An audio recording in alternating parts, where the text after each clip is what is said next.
नमस्कार मित्रों, स्वागत है एक बार फिर से आपका हमारे चैनल जय वीडियोस में। पिछले एपिसोड में हम देख रहे थे किस प्रकार से हनुमान जी की माता अंजनी देवी चिंतित है अपने पुत्र के फ्यूचर को लेके कि किस प्रकार से उनका शिक्षण होगा, किस प्रकार से उनकी शैतानियां कुछ कम होंगी। इतने उत्पाती बालक को शिक्षण देगा तो देगा कौन। सहसा इंद्रदेव वहां पर पहुंच करके माता को ये सुझाव देते हैं कि जितना तेजस्वी आपका पुत्र है उतने ही तेजस्वी इनके गुरु भी होने चाहिए। तो मैं तो आपसे आग्रह करता हूं कि इनको सूर्य देव ही शिक्षण दें, तभी उचित होगा।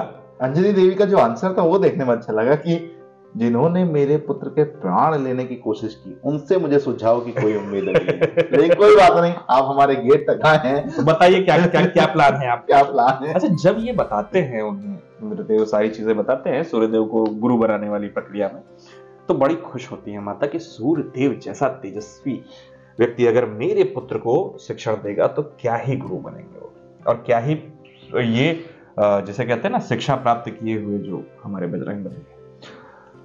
एक छोटी सी कहानी है इसके पीछे, वो भी आपको बताएंगे कि हनुमान जी की पत्नी है ऑफिशियल पत्नी है, उनका नाम है सुवर्चला, जो कि सूर्यदेव की पुत्री है।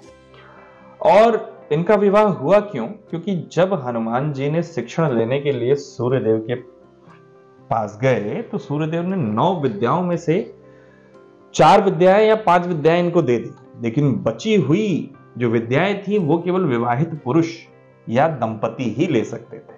तो उस कंडीशन में हनुमान जी को विवाह करना ही पड़ा, क्योंकि एक ज्ञानी व्यक्ति वही होता है जो संसार के सभी प्रकार के ज्ञान से युक्त हो। तो इसलिए उन्होंने विवाह भी किया।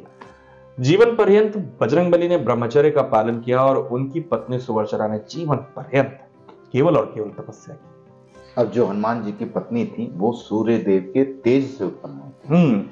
तो अभी हम एपिसोड में वापस आते हैं कि जिस प्रकार से देवराज इंद्र की योजना अपने आप ही सफल हो जाती है, हमेशा फिर से सफल हो गई, काकोल उपस्थित हो गए। हाँ, और देवी संज्ञा उनसे ये भी कह रही हैं, ये क्या कर रहा है, ये मूर्ता है। हाँ। अब मैं सूर्यदेव से कहूं कि वो गुरु बने, वो भी ऐसे शैतान बालक के हैं, और खास तौर पे वो बालक जिसने भक्षण करने का प्रयत्न किया।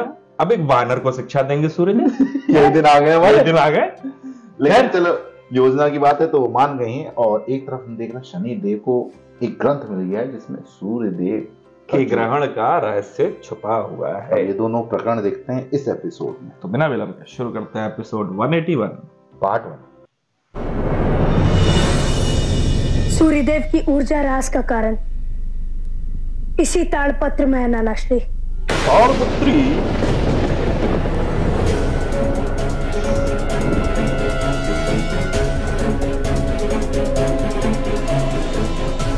देव, मुझे आपसे एक अत्यंत आवश्यक बात करनी है। मुझे भी तुमसे एक अति आवश्यक बात करनी है संज्ञा।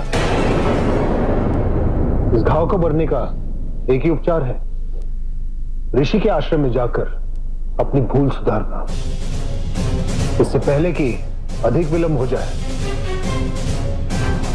हमें वो करना चाहिए संज्ञा।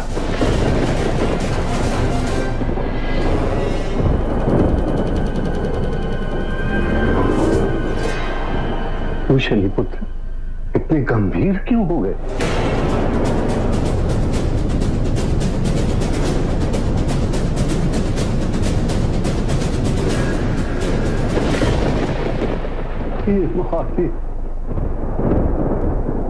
असंभव।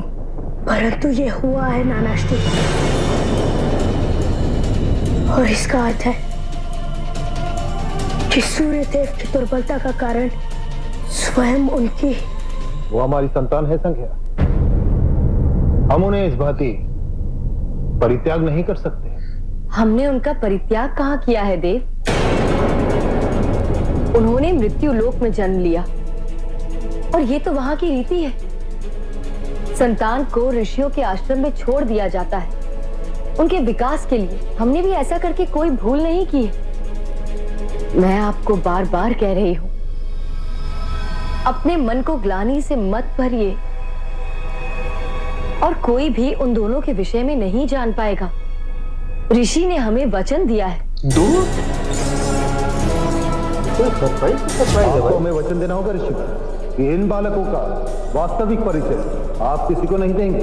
ये बालक सूर्यदेव के अंश हैं। इनका तेज आपके लिए लाभप्रद ही होगा ऋषिवर। आप केवल वचन दीजिए कि आज से ये आपके बालक हैं। मैं आपको वचन देता हूं। आशा करता हूं ये रहस्य किसी के सामने ना आए और शनि के समक्ष तो बिल्कुल भी कदापि नहीं। लेके आया ताड़पत्री में पढ़ के आ रहे हो। मुझे स्वयं जाना होगा एनसाइक्लोपीडिया में से सब खोज के लाए हैं। और इस रहस्य से पर्दा हटाना होगा।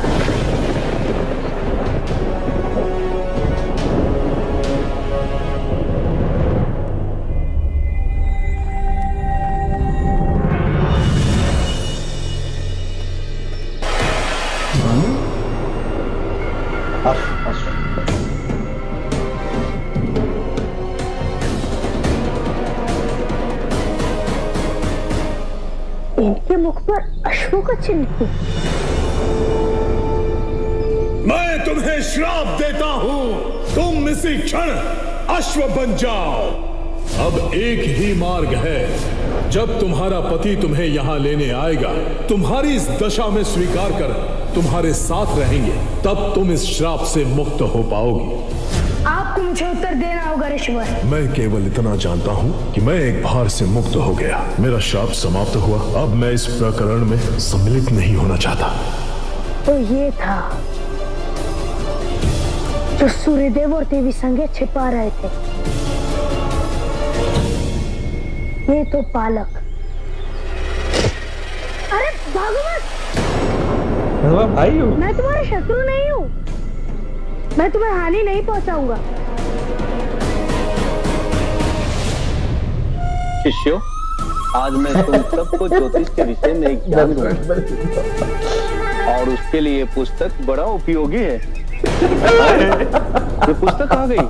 भाषा के विकास के लिए बहुत ही आवश्यक है।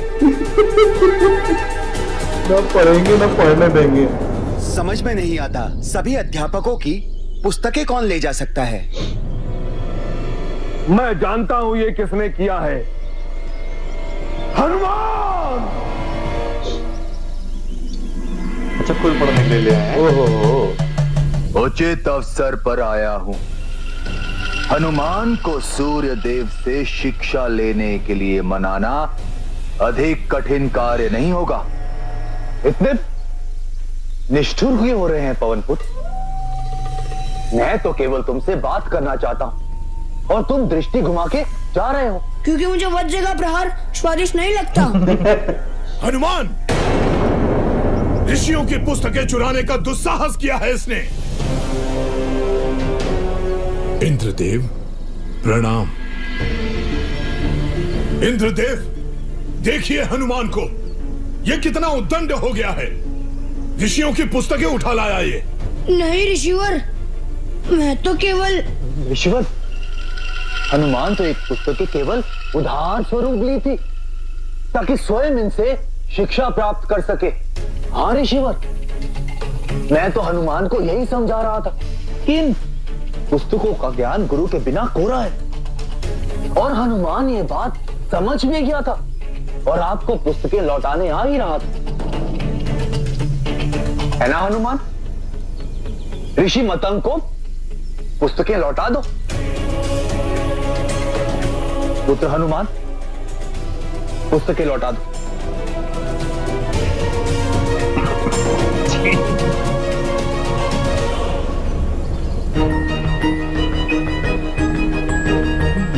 क्रोध में मत करेंगे। अरे अब मुझसे क्यों क्रोधित हो हनुमान? सूर्यदेव मुझे शिक्षा देंगे? अवश्य देंगे, परंतु क्या पवन पुत्र इसके लिए सज्ज हैं? अवश्य, परंतु माता की अनुमति लेनी पड़ेगी। चिंता मत करो, मैंने ले ली। मैंने तुम्हारी माता से अनुमति ले ली है हनुमान।